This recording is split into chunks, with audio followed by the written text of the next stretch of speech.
3 in the morning and say, hey, we have a child, would you take them? Yeah, but I don't have a car seat.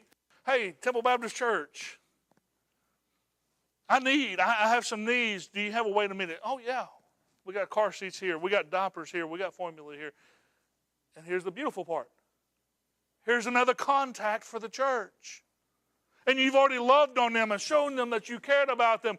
And Jesus even showed that the gospel goes further when you care about people.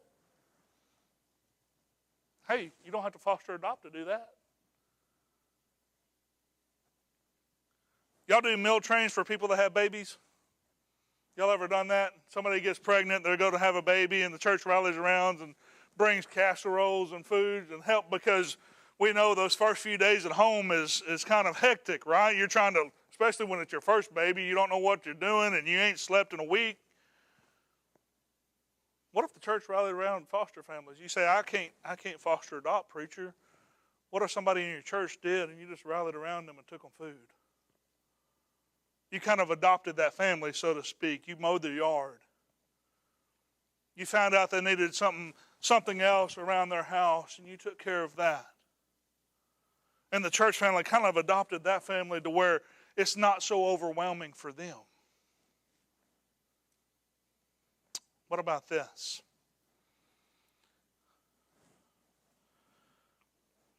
So are y'all pretty much involved from a lot of times, do you call families and say, hey, DCS called us, we have a placement that's needed, and like 3 o'clock in the morning? Do y'all get involved at that early? Yes, sir. Yeah. Okay. So, a lot of times it happens, like ours took place about 1 o'clock in the morning.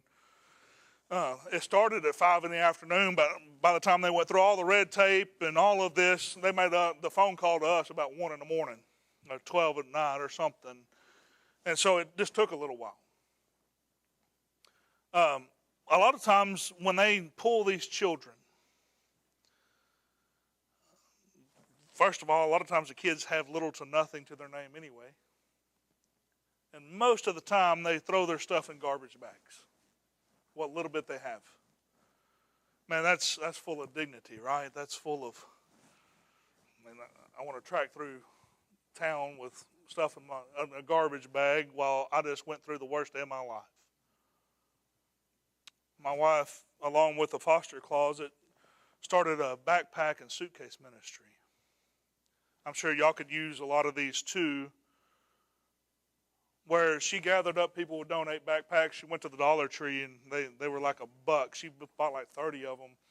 And from different ages, toothpaste, toothbrushes, toiletries, feminine products, different genders, put some pajamas and maybe a stuffed animal, a change of clothes in there. And then when CPS goes and to pull that child, they can take that backpack or that little suitcase with them. And number one, that kid has something that actually belongs to them on the worst day of their life. And two, they have a piece of luggage now or a backpack where it holds a little bit of their dignity together. Church this size costs a little bit of nothing to gather up a whole bunch of backpacks. Maybe you have some old suitcases laying around. I wouldn't suggest the big, huge ones, but the smaller ones. And you can find out where your local DCS office is, or talk to Miss Sydney. I'm sure that the Tennessee Baptist could use that as well.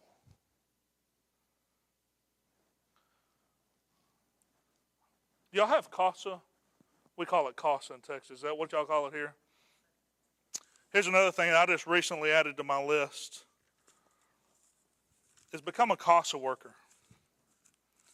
It's a volunteer thing. It's a court-appointed special advocate. So every child that is in the system has this CASA worker. What a CASA worker does is speak up for the child. Their only concern is the well-being of the child. There are some pretty bad of those too. A young lady that is a single woman that I pastored is in foster care. She started fostering, and she had one that just gave her fits, that was not godly at all. But what if godly people got involved in this legal stuff with these children and started speaking up for the children in the system? You say, I can volunteer my time. I don't want to foster adopt, but I could volunteer a little bit of my time. I could make sure that these kids are safe the best of my ability and start. I don't know a whole lot about it. My wife can probably, or Miss Sydney One can probably point you in a direction to where you can sign up for that or find the website to find more information about it. There are a lot of ways that Temple Baptist Church can get involved.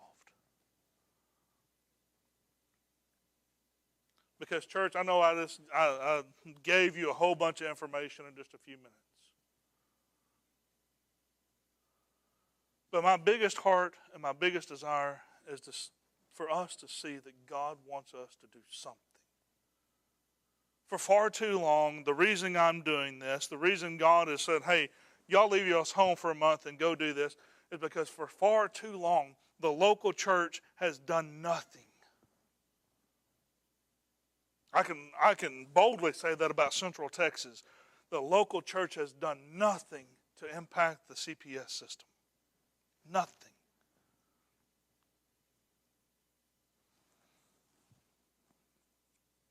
It wasn't my words, it was the words of the Bible that commanded us to do something. So maybe God has spoken to your heart tonight and said, you know what, I want to do something. I want to be involved in some way. And I want to say this. I see several of folks in here that are 60 or older.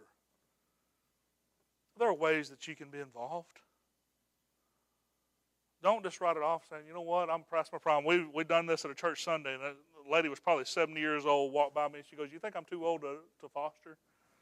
I said, if you're in good health, I said, I can't answer that exactly. I said, but go talk to them. She goes, I think I want to do that. 70-year-old. God can still use us to change the life of a child. Because listen to me. Sometimes you may have a foster kid for a week.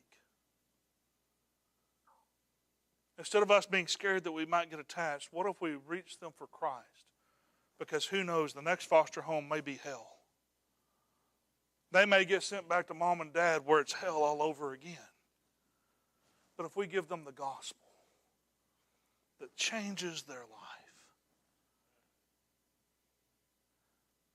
My wife gave me this quote. When I said all of these things, it was scary. It was hard. It's going to be this. It's going to be that. And I've pastored 2 churches. Brother Scott knows this. He's been pastor here for 8 years. I know he pastored in Arkansas before here. It's hard. My wife read me a quote and she said, when did ministry ever become about you? When did ministry ever become about us? My daddy taught me at an early age, anything worth having was what? Worth fighting for, worth working for. If you're going to reach Kingsport, Tennessee, guess what? It's going to take work. It's going to take getting outside of these walls. If you're going to reach your family, guess what? It's going to take work. If you're going to change the life of children in the system, it's going to take you getting uncomfortable. It's going to take you being scared. You know, that's where walking by faith comes. It's going to take you listening to the Holy Spirit and leaning and following Him. One last thing my wife just reminded me about. There's a unique ministry that was born here in this county, actually. No, not this county. 2 counties up somewhere, close to here. It's called the Isaiah 117 House. Last Christmas, we got an email from CPS. There were 500 children in the state of Texas sleeping on the office floors in Texas at Christmas time last year. 500 children because there was not places to put them. Isaiah 117 House, there is one 40 minutes from here in Elizabethton. Is that how you say it? I got some weird names up here, I'm just saying. I'm used to Gatesville. I live in Gatesville, you know. But in Elizabethton, there's an Isaiah 117 house, and they need volunteers all the time. And they actually, I think they got some kind of closet. It's not necessarily a foster closet, but it's a closet to where they minister to the kids that come through them. But what it is a house. They build a house. And they put an office in it for a CPS worker to come in and do their work because they can't have the children in that situation without a CPS worker present. But instead of them sleeping on the office floor, they take them to this transition home, if you will, until they find a placement for them. It's a church. So the woman, I believe, started out of her local church, didn't she? I mean, she's part of a local church, I think. Don't quote me on that. But they're building one in Waco, Texas, where we're from. They're all over the state of Tennessee. They're branching out immensely. It's a great work. It really is. But you say, you know what, I can't do nothing else. Maybe you can go down there and volunteer for a day or two, for an hour a week or something. It's worth checking out Isaiah 117 house if you want to look that up. But it's also worthy of some prayer too, because they do a great work and really help the kids. So if you have questions, we'll be at our table. I know I'm out of time, but also I want to say this as I'm leaving. I'm not here just to spill a bunch of information and walk away. I want to bring awareness. I want to wake up the local church to this. But if you say something that I said tonight sparked your interest, whether it be fostering, whether it be adoption, whether it be starting one of these other ministries, Sarah and I want to walk with you through this. You say, I don't have a clue where to begin. That's the biggest thing we want to do. Get one of our prayer cards. Call us. Find us on Facebook. We want to walk alongside the local church and help, because it's scary. As she said, it's not easy either. I don't want you to think, oh, it's this glamorous thing. You're going to have sleepless nights. You're going to have heartburn. You're going to be brokenhearted. All of these things. But that's where Sarah and I, we want to walk alongside this with you. We want to give you resources, and I'm glad you showed up. I thank God that you showed up, because here is a major resource that you can use.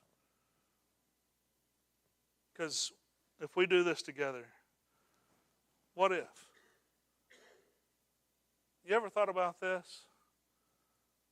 There might be a kid in the system right now that may be your next pastor. That may be the next Billy Graham or Charles Spurgeon or D.L. Moody. That may be world changers.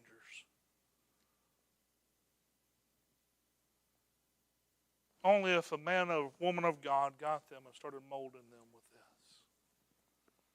Thank you for your time. Thank you, Pastor, for having us. If you have questions, please see us at the table.